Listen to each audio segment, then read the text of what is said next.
السلام علیکم ورحمۃ اللہ وبرکاتہ۔ رب اشرح لی صدری ویسر لی امری واحلل عقدۃ من لسانی یفقہوا قولی۔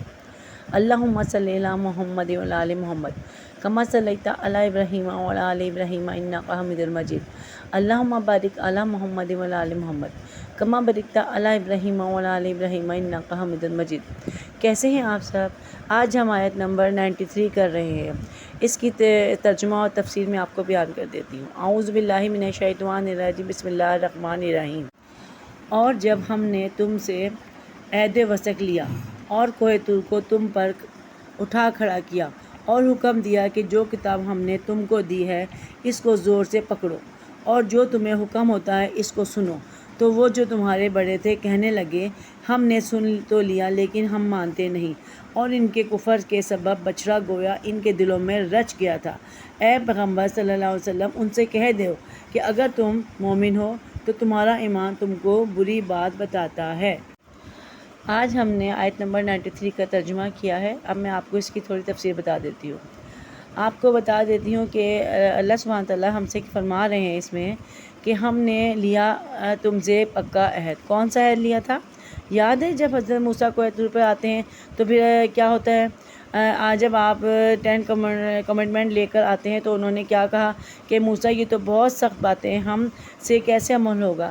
تو یہاں پر اللہ سبحانہ تعالیٰ ان سے کہتے ہیں کہ تمہارے اوپر کوہ طور پہاڑ کو کھڑا کر دیا ہے کہ پکڑو انہیں خضوع پکڑو، ان کو مضبوطی کے ساتھ۔ اتنی مشکل سے ان کو عمل کروایا جاتا تھا نا۔ دیکھیں ہم اسے اپنے اوپر لے کر دیکھیں کہ جب ہم پر کوئی مصیبت آتی ہے نا تو ہم بھاگتے ہیں نمازوں کی طرف، پھر ہم رو رو کر اللہ تعالیٰ سے دعائیں کرتے ہیں، تو وہ پہاڑ ہی تو ہوتے ہیں نا، وہ جو غم کے پہاڑ ہوتے ہیں آتے ہیں۔ یہ وہی بات ہے یہاں پر، جب ہم نہیں پکڑتے اللہ تعالیٰ کی کسی بات کو، جب ہم اللہ تعالیٰ کی بات کو نہیں مانتے، دیکھیں اللہ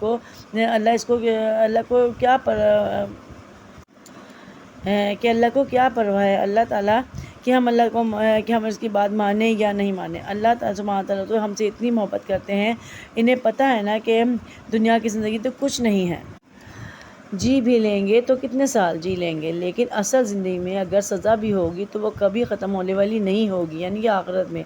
یہاں پہ اگر درد بھی ہے تو ایک دن ختم ہو ہی جائے گا، لیکن وہاں کی زندگی کے جو عذاب ہیں وہ کبھی ختم نہیں ہوں گے۔ اس لیے اللہ تعالیٰ سبحانہ تعالیٰ بار بار کہتے ہیں کہ پکڑو اس کو، عمل کرو، کیونکہ آخرت کے دن کا عذاب تو برداشت نہیں کر سکو گے۔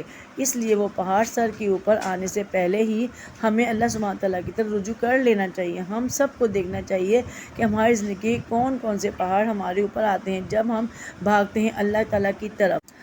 آگے اللہ سبحانہ تعالیٰ فرماتے ہیں کہ وہ کہتے ہیں کہ ہم نے سن لیا لیکن ہم نے ماننا کوئی نہیں۔ یہاں پر جب حضرت محمد صلی اللہ علیہ وسلم لوگوں کو دین کی باتیں بتاتے تھے تو وہ کہتے تھے کہ ہم نے سن لیا، لیکن دل میں کہتے تھے کہ ہم نے ماننا کوئی نہیں۔ اور اللہ سبحانہ تعالیٰ تو دلوں کے حال بھی جانتے ہیں، تو انہوں نے دل کے اندر کی بات یہاں اللہ تعالیٰ بیان فرما رہے ہیں۔ ہمیں یہاں یہ دیکھنا ہے کہ جب ہم قرآن کے حکموں کا انکار کرتے ہیں، کچھ پہ عمل کرتے ہیں اور کچھ پر عمل نہیں کرتے، پھر اللہ سبحانہ تعالیٰ کی طرف سے جب پکڑ آتی ہے نا، تو جب وہ پہاڑ سر پر آتے ہیں نا تو ہم کیا کرتے ہیں؟ اس وجہ سے کہ وہ سنتے تھے اور اس پر عمل نہیں کرتے تھے۔ آگے اللہ سبحانہ تعالیٰ فرما رہے ہیں کہ نہیں ماننا تو نہ مانو، مجھے بھی پرواہ نہیں، اور ان کی سزا کیا ہوگی؟ ان کے دلوں میں بچڑے کی محبت کو پلا دیا گیا، ان کے رچا دیا گیا، یہ ان کی سزا تھی۔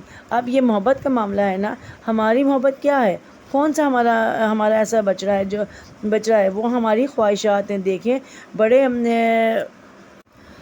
دیکھیں بڑے سوچنے کی بات ہے کہ ہم کہاں جا رہے ہیں، سوچنے کی بات ہے۔ اللہ سبحانہ تعالیٰ دلوں کے اندر کی بات بھی جانتے ہیں۔ اپنے دل کو صاف کر لیں، اللہ کبھی گندے دل میں نہیں آتا۔ اللہ سے معافی مانگا کریں، اللہ میرے عمل کو ریا سے پاک کر دے، آمین۔ ہمیں سمجھ آ جائے، یہی تو بات ہے، ہمیں سمجھ نہیں آتی۔ اللہ ہماری زندگی میں قرآن کھول دے، ہمیں سمجھ آ جائے کہ ہمارا رب ہم سے کیسے راضی ہوگا۔ یہاں آیت نمبر 93 کی تفسیر مکمل ہوئی۔ اللہ میرا پڑھنا اور آپ کا سننا قبول فرمائے۔ اللہ حافظ۔